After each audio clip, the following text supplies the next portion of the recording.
Protect your DNA. BioPQQ can promote formation of new mitochondria. Infowarsstore.com.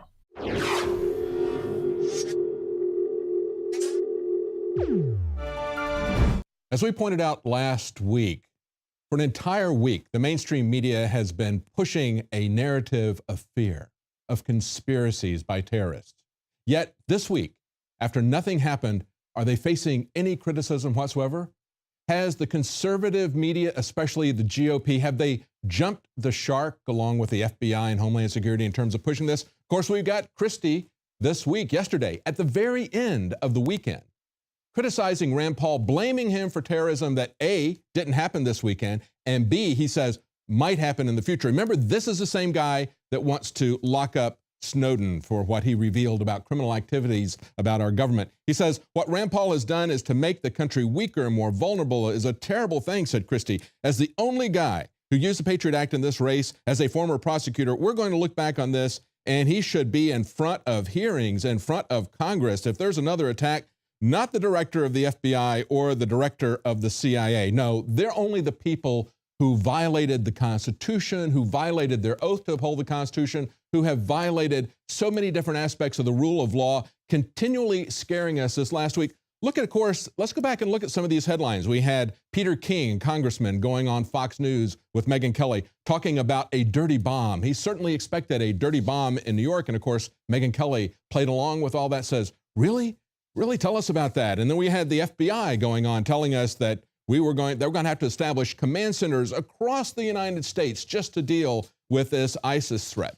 Now, of course, that was the conservative press. That was Fox News. The mainstream media, CNN, and of course, ABC, NBC, CBS, the old guard, they were telling us just the opposite. They weren't really concerned at all about terrorism. They were far more concerned about the Confederate flag. This article today on Infowars from Steve Watson, mainstream media devotes 5 times more time to Confederate flag flap than to the ISIS threat. And he asks, what's more important, the Dukes of Hazzard or U.S. citizens who are joining ISIS? He says analysis by the Media Research Center shows the big 3 U.S. networks devoted at least twice as much airtime during their main evening news shows to outrage over the Confederate flag than they did to the news that several American citizens have recently been recruited by ISIS, the terrorist group. Now, they point out that all of this happened in just 5 days, in just the last week, whereas, of course, the ISIS stuff has been going on for the entire month. So they say when you look at the numbers that they've got there, it's actually 5 times as large.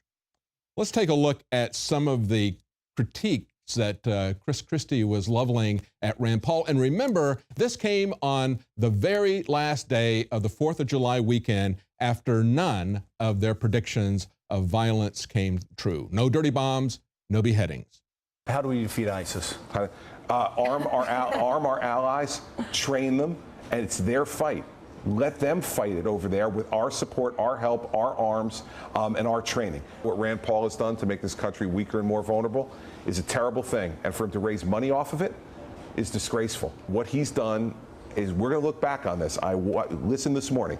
We're going to look back on this, and he should be in front of hearings in front of Congress if there's another attack, not the director of the FBI or the director of the CIA.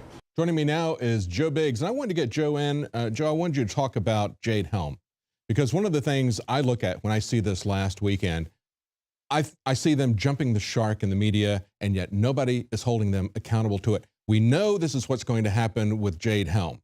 We know that there's a lot of people who have said this is going to usher in martial law. I think we should always be vigilant. I have a lot of concerns. We still remain concerned about Jade Helm. It's starting in about less than 2 weeks now. In 9 days. Yeah, exactly. So I'm very concerned about what it represents, the training that it represents, the special forces being used as boots on the ground for the surveillance state, which is what I believe that it's about.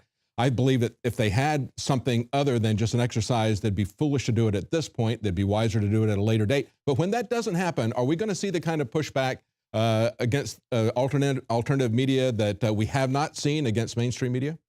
You see, that's the funny thing. We're going to take a lot of flack. I guarantee you, come September 15th, the day that this is over, you're going to hear people going, oh, these guys are just fear-mongering. Meanwhile, like you said, the great point you just brought up, these other news sources, Fox News, CNN, hammer in the fact that ISIS is just getting ready to attack on the 4th of July.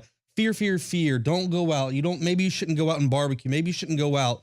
you know, and they're ramping this up. But meanwhile, like you said, no one is going, well, you know what? Nothing happened. I'd be very surprised, they said a week ago, I'd be very surprised if we aren't talking about a massive terrorist attack. We had Peter King, the dirty bomb. That's what this is all about. And Megyn Kelly, really? The dirty bomb? Tell us more about it. I mean, yeah, tell us about it, because it's the Republican politicians that are getting their base stirred up about ISIS, who have been over there creating ISIS. It was Senator McCain who went over there. They equipped them, they fund them, they trained them as their tool against Syria to bring them down, going into Iran, into Iraq, creating havoc to scare everyone. But also, it's a real force that they have created. And yet, when they make these outlandish predictions this last week, from all branches of the government as well as the media, nobody holds them accountable here on Monday morning.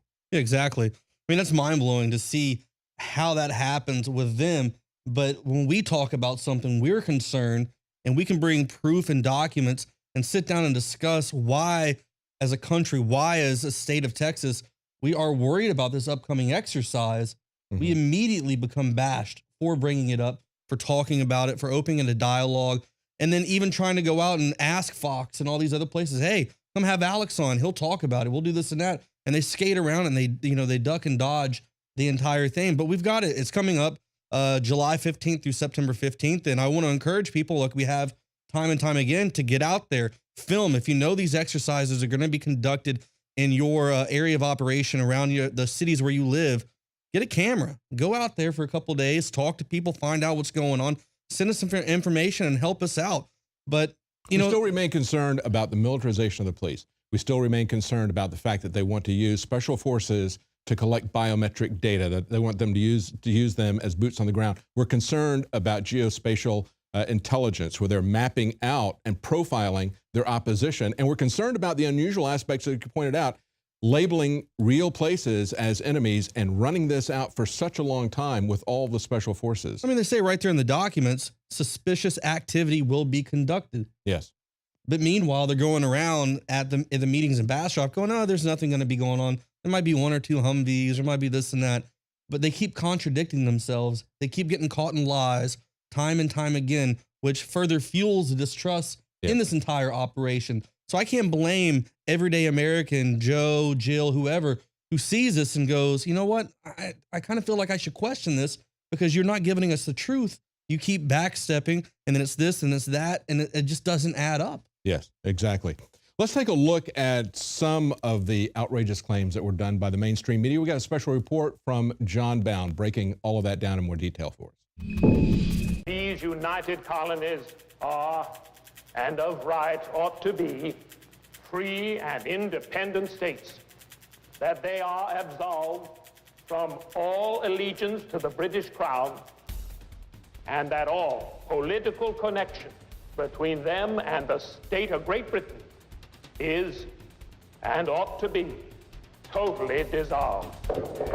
Speculative terror threats now routine in America. Every holiday serves as an advertisement for the war on terror industry. If you planned on traveling this 4th of July weekend, you may have encountered an increased number of special TSA agents and teams at large airline hubs. For more than a week, the federal government has warned of a terror attack over the holiday despite no credible threat beyond attacks in France, Tunisia, and Kuwait. Regardless, last Friday, the FBI and Department of Homeland Security issued a bulletin warning of attacks against law enforcement officers and the military. There is no specific credible intelligence to indicate any threats against celebrations over the 4th of July weekend, said a Homeland Security Department official. However, we have seen repeatedly calls for violence over the past year by leadership and supporters of ISIS against members of the military and military installations, law enforcement, the U.S. government, and the American public. These threats are always taken seriously, and we continue to work with state and local law enforcement to ensure their safety. The Washington Navy Yard false alarm, or hoax, on Thursday is being used by authorities to tell people to stay alert for possible ISIS terror over the weekend. It turned out to be a false alarm. Jay Johnson, the Homeland Security boss, said Americans must remain vigilant during Independence Day events, and said security measures, including those unseen by the public, will be adjusted as necessary. So these kind of warnings go out routinely, but there's nothing routine about this particular one to me. This one really resonates with me for two reasons. One is there's been about 50 people in the last 12 months who've been arrested in the United States for being radicalized by ISIS, wanting to go fight there or wanting to conduct an attack here. So there's a lot of people out there who are seeing themselves as aligned with ISIS. The FBI has used the unverified threat of an attack to establish command centers around the United States. These command centers and so-called fusion centers are routinely used to monitor political activists, not supposed terrorists. The centers often work hand in hand with the private sector to undermine the First Amendment rights of American citizens. Largely baseless terror warnings timed to coincide with holidays are used to keep the terror narrative moving along and serves as an advertisement for the terror industry and the military-industrial complex, now the military intelligence industrial complex. The corporate media realizes the fatuousness of endless and unfounded terror warnings and has endeavored to dispel growing criticism on the part of the American people. Perspective is important here, reports CNN. While they sound ominous, many of these warnings and precautions are also pretty routine. Any holiday weekend, and especially the 4th of July, is a ripe target for a terrorist attack, since more civilians travel and there are large ceremonial gatherings. Who's the paranoid conspiracy theorist now, CNN? Despite the fact Al-Qaeda and now ISIS have singled out the United States as the primary target in a supposed war against the infidels, ISIS has called on its followers over social media for attacks during the period of Ramadan, which we have a couple of weeks left of. So that's something you have to factor in. There has not been a single significant terror event in the U.S. since 9/11, nearly a decade and a half ago. Most of the supposed terror threats hyped by the establishment media are in fact patsy operations conducted by the FBI. CNN would have us believe otherwise. America is in a unique threat environment, largely because of ISIS' success as a global jihadist entity. Hi, Atlanta. We're about to have a short course in missile identification. This is a Scud. You can tell it by its distinctive label. Now, when the missile is launched, the first thing you look for is the plume sticking out behind it. Now, when you detect this, you can tell it's been launched. The news agency, formerly a station for U.S. Army psychological operations during the first Gulf invasion, argues that it is a combination of good law enforcement work and luck that has spared the country. But that could change in a matter of days. Ah, liberty, liberty. Are you substance or merely shadow? Come, Dr. Rush, our liberty is won. The revolution is over. Not so. Not so, sir. There's nothing more common than to confuse the American Revolution with the war for independence. The war for independence is over.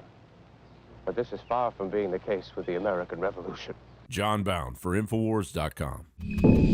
So with all the misdirection that we've been given about threats, about liberty this weekend, about real history. As a matter of fact, if you want some real history, look up what Lysander Spooner said about the Civil War, about slavery, about secession. He was an abolitionist, but nobody can speak better to the true ideals of liberty than somebody who has suffered under tyranny, under slavery, someone like Frederick Douglass. And we have an article from Reason Magazine today saying, Frederick Douglass on liberty, slavery, and the 4th of July.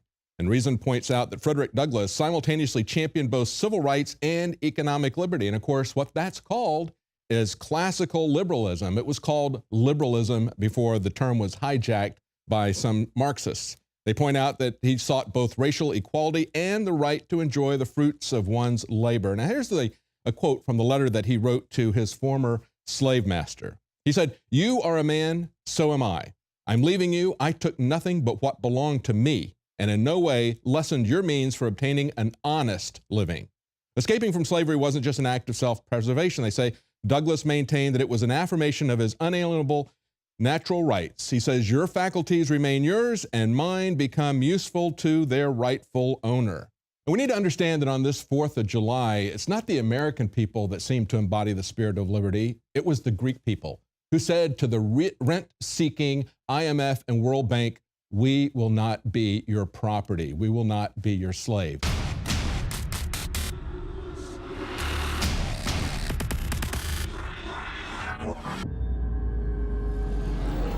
I want to make this announcement now. It's going up as we speak, a day early.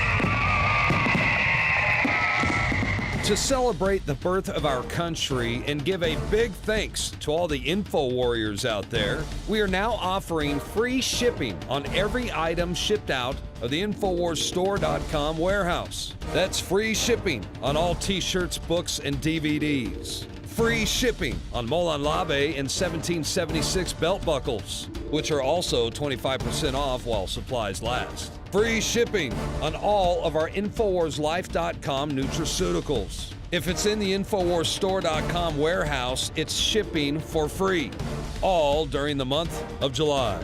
It's our way of saying thanks to the true heart and soul of this operation, who stand beside us and support us as we wage an info war for liberty and freedom for all. InfowarsStore.com, free shipping for the month of July.